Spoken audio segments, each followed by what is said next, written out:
Bismillahirrahmanirrahim. Assalamualaikum warahmatullahi wabarakatuh kepada semua pelajar. Okey, pembelajaran kita pada hari ini saya membuat sedikit pembaharuan di mana saya akan memungsikan satu ronda dan ia terdapat subtopik yang kita belajar iaitu keterangan saksi. Kemudian apabila jarum ronda tersebut berhenti, pelajar haruslah membentangkan mengikut subtopik di mana bahagian jarum itu berhenti.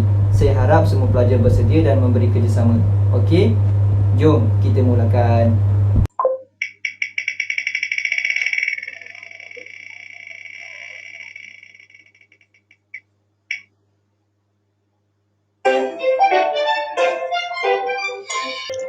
Bismillahirrahmanirrahim. Assalamualaikum warahmatullahi wabarakatuh. Baiklah, pada hari ini saya akan menerangkan takrif keterangan saksi. Keterangan saksi atau syahadah dalam bahasa Arab pada asalnya membawa maksud hadir. Dari segi bahasa, ia bermaksud perkhabaran yang pasti. Dari segi cara pula, keterangan saksi ialah memberitahu sesuatu perkara.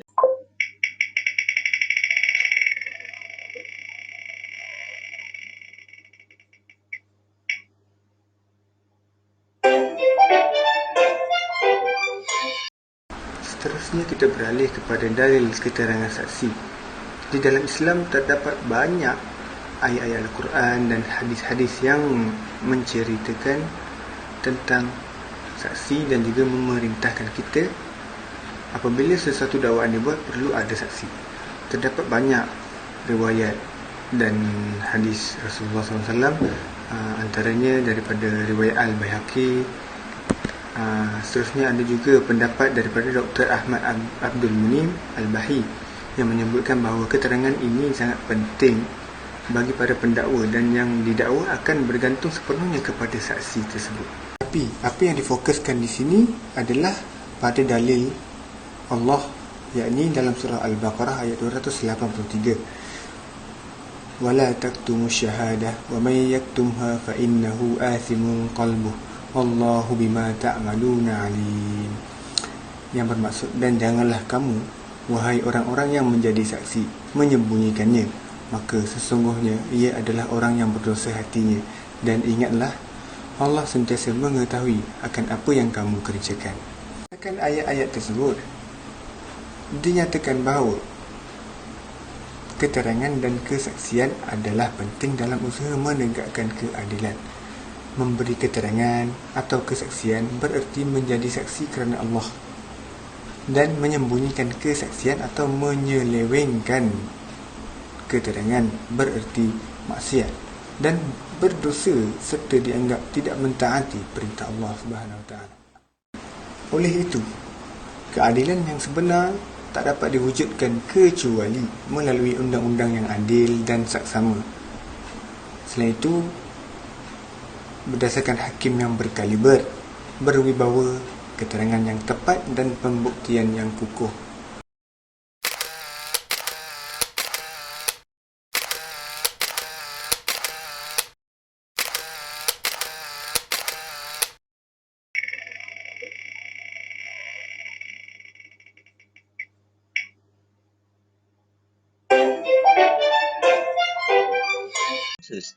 Seterusnya kita masuk kepada hikmah keterangan saksi, ialah bagi memelihara dan membuktikan hak manusia sekiranya amalan ini tidak dibenarkan dan manusia akan terabai, dan pemiliknya tidak akan bercanggah dengan mampu membuktikannya, sedangkan keadaan tersebut bercanggah dengan matlamat utama Islam, iaitu menyerahkan setiap perkara kepada yang berhak tanpa sebarang pertelagahan dan pertembungan. Dengan kewujudan saksi, tercapailah matlamat yang dimaksudkan dan kepentingan manusia akan terpelihara.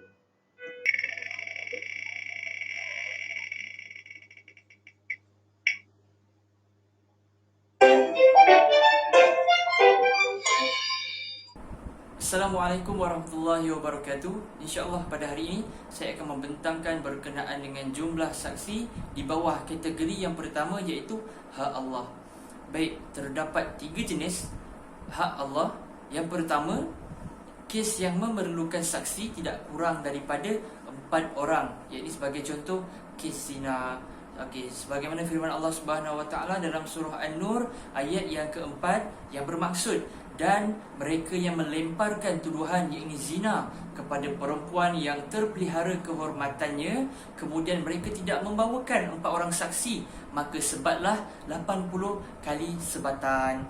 Jadi untuk hikmah mengapa perlu ada 4 orang saksi ini, yang pertama, perbuatan zina ini dilakukan oleh 2 orang ataupun 2 individu, satu laki-laki dan satu perempuan, seolah-olah saksi diperlukan terhadap 2 perbuatan. Yang kedua, zina ini merupakan perbuatan yang paling keji dan memerlukan ramai saksi supaya tidak dihebahkan kepada orang ramai dengan begitu mudah. Dan yang ketiga, keterangan saksi hanya boleh diterima dalam 2 cara. Yang pertama, seperti berikut, secara kebetulan kami melihat dan kami melihat sepenuhnya. Ataupun yang kedua, kami sengaja melihat supaya kami boleh menjadi saksi. Jenis yang kedua dalam hak Allah ini, kes yang memerlukan 2 orang saksi, iaitu hak Allah selain daripada zina. Sebagai contoh, kes merompak, kes murtad, kes bunuh, kes curi dan juga kes minum arak. Dan kategori yang ketiga adalah kes yang memerlukan seorang saja saksi, di mana kes tersebut adalah dalam isu melihat anak bulan Ramadan untuk berpuasa. Namun 2 orang saksi lelaki diperlukan dalam menentukan anak bulan Syawal.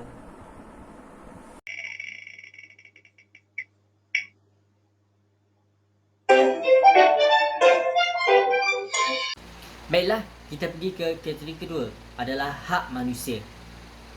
Kategori kedua ini ianya terbahagi kepada 3 jenis. Yang pertama, ianya melibatkan mengenai perkara cerai, rujuk, pengislaman ataupun murtad, jarah wa ta'dil, wakaf, wasiat dan sebagainya. Setiap perkara tersebut ianya memerlukan 2 saksi lelaki yang adil sahaja diterima. Antara dalil yang berkaitan dengan perkara ini adalah dalam surah At-Talaq ayat yang kedua, yang bermaksud, maka bolehlah kamu pegang mereka ataupun rujuk dengan cara yang baik, atau lepaskan mereka dengan cara yang baik, dengan adakanlah 2 orang saksi yang adil di antara kamu. Surah At-Talaq ayat yang kedua. Jenis kedua pula adalah ianya mengenai perkara yang melibatkan harta, sama ada dalam bentuk barangan, hutang ataupun perkhidmatan. Sebagai contoh, seperti jual beli, pembatalan akad ataupun ikalah, pindah hutang ataupun hiwalah, jaminan, sewa, gadaian, syuf'ah dan sebagainya. Setiap perkara tersebut ianya memerlukan 2 orang saksi lelaki, ataupun seorang lelaki dan 2 orang perempuan, ataupun seorang saksi dan sumpah oleh pendakwa sahaja diterima. Jenis ketiga pula ianya melibatkan hak manusia yang biasanya tidak melibatkan lelaki, seperti kelahiran, penyusuan, soal dara dan perihal sakit wanita. Setiap perkara ini ianya memerlukan 2 orang saksi lelaki, ataupun seorang lelaki dan 2 orang perempuan, ataupun 4 orang perempuan. Ianya dapat dibuktikan melalui hadis yang diriwayatkan oleh Ibnu Abi Syaibah daripada Al-Zuhri menyatakan, menurut sunnah, keterangan saksi wanita bagi kes yang hanya melibatkan mereka seperti kelahiran dan sakit puan adalah dibenarkan.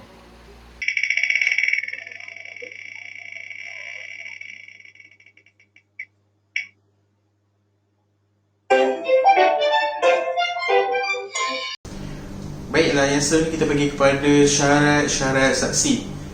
Syarat-syarat saksi terbahagi kepada 2, iaitu menyaksikan ataupun syahadah tahammul, dan yang kedua pula ialah memberi keterangan ataupun syahadah adab. Adapun syarat menyaksikan yang pertama ataupun syahadah tahammul hanya mempunyai 1 sahaja syarat, iaitu mumayyiz, yang mana ianya boleh membezakan. Hanya 1 sahaja, iaitu mumayyiz di dalam syahadah tahammul, syarat menyaksikan. Baiklah, yang seterusnya pula adalah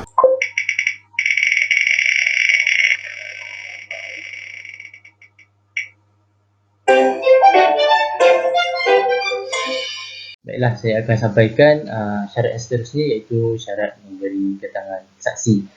Ianya mempunyai 8. Yang pertama adalah Islam. Orang kafir tidak boleh memberi keterangan untuk orang Islam, dan juga orang kafir tidak boleh memberi keterangan untuk orang kafir juga. Yang kedua, berakal. Ijma' ulama mengatakan orang gila tidak dapat diterima oleh kerana mereka tidak mengetahui apa yang mereka katakan. Okey, seterusnya balik. Balik ada beberapa tanda, akan tetapi mumayyiz tidak termasuk oleh kerana mereka belum dijamin mukallaf lah. Okey, merdeka pula. Jadi setiap keterangan saksi perlu ada al-wilayah, iaitu kekuasaan. Jadi seorang hamba tiada kekuasaan. Kelima adalah orang yang adil. Tetapi orang fasik tidak dapat, oleh kerana dalam firman Allah Taala, apabila sampai berita daripada orang fasik, perlu selidikilah dahulu kebenarannya. Okay, yang keenam, saksi latar belakang yang baik. Mudah kata saksi ini tidak mempunyai asas untuk ditohmah oleh keterangan dia lah. Okay, yang ketujuh adalah orang boleh bercakap, bermaksud orang bisu tidak boleh diterima walaupun bahasa isyaratnya dipahami. Jadi yang terakhir, prihatin. Maksudnya orang dengu atau leka tidak boleh lah. Okay, itu saja. Sekian, terima kasih. Syarat adil bagi saksi. Dalam menentukan seseorang saksi itu mempunyai sifat adil, dia perlu memenuhi syarat-syaratnya. Yang pertama iaitu saksi itu mesti seorang yang tidak melakukan dosa besar, iaitu perbuatan yang diberi amaran keras dalam Quran dan Sunnah. Contohnya derhaka kepada ibu bapa, berzina dan minum arak. Seperti mana dalam firman Allah Ta'ala daripada surah An-Nur ayat keempat yang bermaksud, dan janganlah kamu menerima persaksian mereka itu selamanya kerana mereka adalah orang fasik. Yang kedua ialah saksi itu mesti tidak melakukan dosa kecil secara berterusan. Dosa kecil ialah dosa yang tidak termasuk dalam kategori dosa besar. Contohnya melihat perkara maksiat, membuang sampah merata dan membazir. Yang ketiga ialah jiwa yang sejahtera, iaitu akidahnya sejahtera. Yang keempat, bersifat amanah ketika marah, iaitu tidak melampaui batas ketika marah. Yang kelima ialah menjaga maruah yang sesuai dengan keadaannya, iaitu mempunyai akhlak sama seperti orang yang berkedudukan sepertinya pada zaman tersebut. Dengan erti kata lain, saksi itu menjaga adab yang digariskan syarak mengikut masa dan tempat.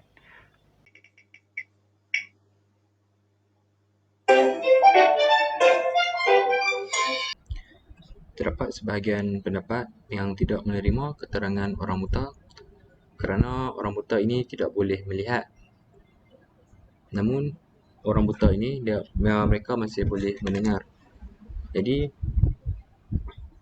para ulama telah menetapkan bahawa mereka ini boleh memberi keterangan dalam 5 perkara sahaja.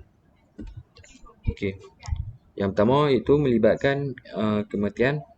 Sekiranya kematian itu berlaku kes yang melibatkan kematian, jadi orang buta itu dibolehkan untuk menjadi saksi. Yang kedua itu berkenaan dengan keturunan.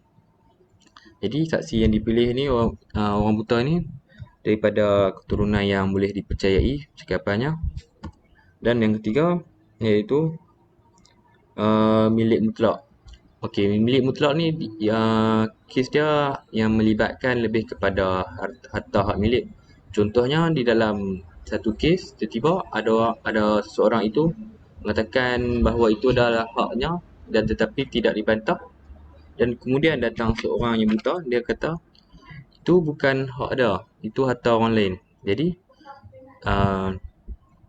kesaksian orang buta tadi tu, cakapan dia boleh diterima. Dan yang keempat dan 5 ini lebih kepada orang buta ni menjadi orang tengah kepada kes yang di mana orang buta ni boleh digunakan untuk menyampaikan keterangan kepada hakim, di mana keterangan ni mestilah terjemahan yang jelas dan keterangan itu datang daripada orang yang ditangkap.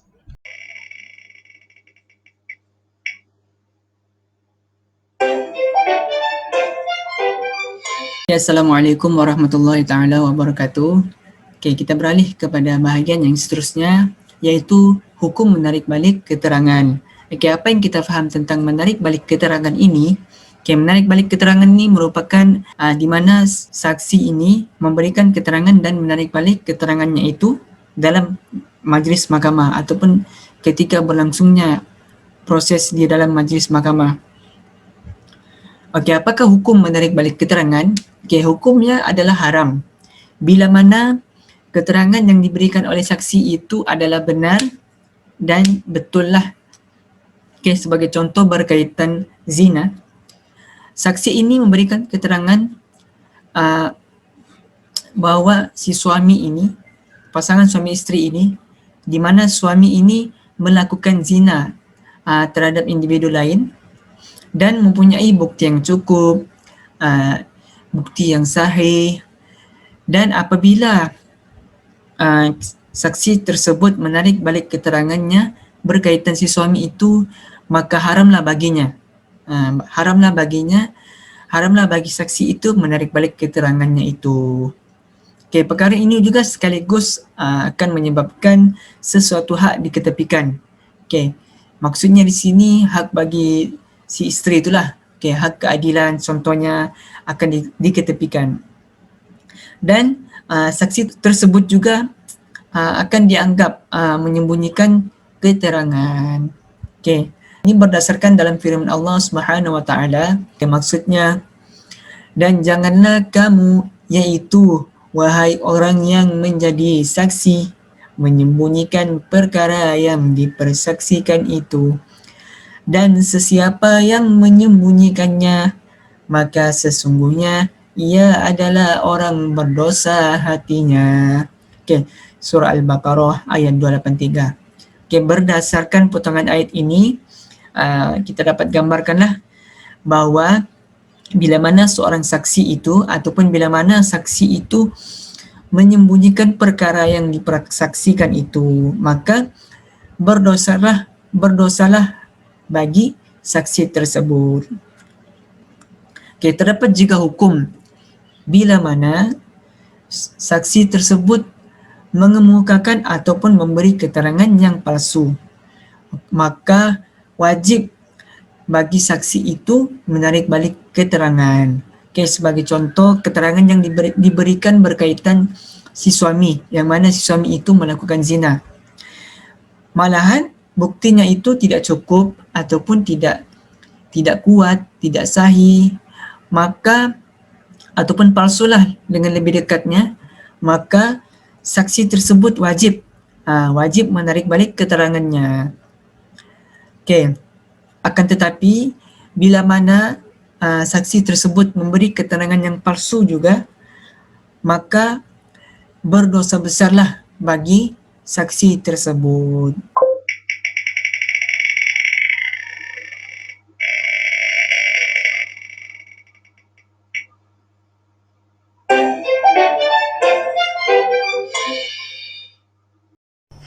Seterusnya, saya akan menerangkan tentang implikasi penarikan balik keterangan saksi. Penarikan balik keterangan saksi mungkin dibuat sebelum ataupun selepas keputusan dilakukan. Sekiranya penarikan balik keterangan dibuat selepas hukuman dijatuhkan, ia mungkin dilaksanakan selepas ataupun sebelum hukuman dilaksanakan ataupun hak diserahkan. Dengan ini, penarikan balik keterangan saksi mungkin boleh dibuat dalam 3 keadaan. Teruskan.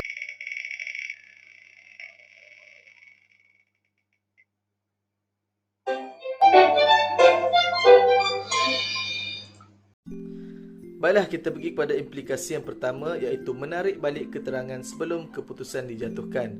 Sekiranya penarikan balik keterangan dilakukan sebelum hakim membuat keputusan, hukum tidak boleh dijatuhkan berdasarkan keterangan saksi tersebut. Sama ada penarikan mereka berlaku dengan memberikan keterangan yang berbeza daripada sebelumnya ataupun tidak memberikan penerangan yang lain. Sama ada keterangan tersebut dalam kes yang membabitkan harta ataupun hukuman. Ini kerana hakim tidak tahu manakah keterangan mereka yang benar, sama ada keterangan pertama ataupun keterangan kedua. Adakah mereka bercakap benar ketika memberi keterangan atau ketika menarik balik keterangan. Dengan itu, keterangan mereka diragui. Apa yang pasti, mereka adalah menipu. Mungkin mereka menipu ketika memberi penerangan yang pertama ataupun yang kedua, ataupun mungkin mereka ketika memberi keterangan atau ketika menarik balik keterangan. Oleh itu, keputusan berdasarkan keterangan seorang penipu adalah tidak dibenarkan. Dan sekiranya mereka menarik balik keterangan yang diberikan dalam kes zina, mereka boleh dikenakan hukuman tuduh zina ataupun qazaf. Ini kerana keterangan tersebut merupakan satu tuduhan zina.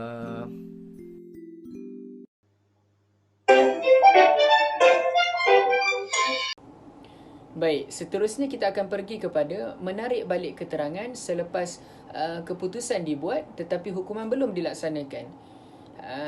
Jadi dalam kes ini, sekiranya saksi menarik balik keterangan selepas keputusan telah dibuat tetapi hukuman belum dilaksanakan. Jadi ada dua keadaan. Sekiranya kes tersebut melibatkan harta, jadi keputusan yang telah dibuat akan tetap dilaksanakan. Kes yang melibatkan harta tidak akan digugurkan hanya kerana ada keraguan padanya. Jadi harta tersebut akan tetap diserahkan kepada yang berhak.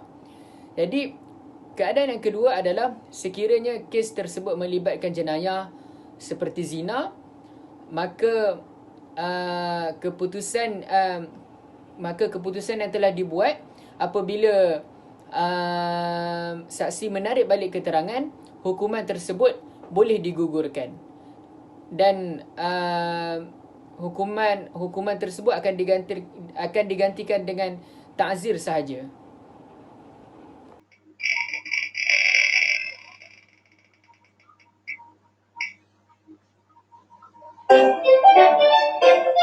Menarik balik keterangan selepas keputusan dibuat dan dilaksanakan. Hukuman tidak boleh dibatalkan. Sebab apa? Sebab keputusan telah diperkukuh oleh perlaksanaannya. Dan ada kemungkinan saksi berbohong ketika menarik balik kenyataan. Keputusan tidak boleh ditolak, ditarik balik berdasarkan sesuatu yang tidak pasti. Implikasi dari perbuatan menarik balik tuntutan selepas hukuman dijatuhkan.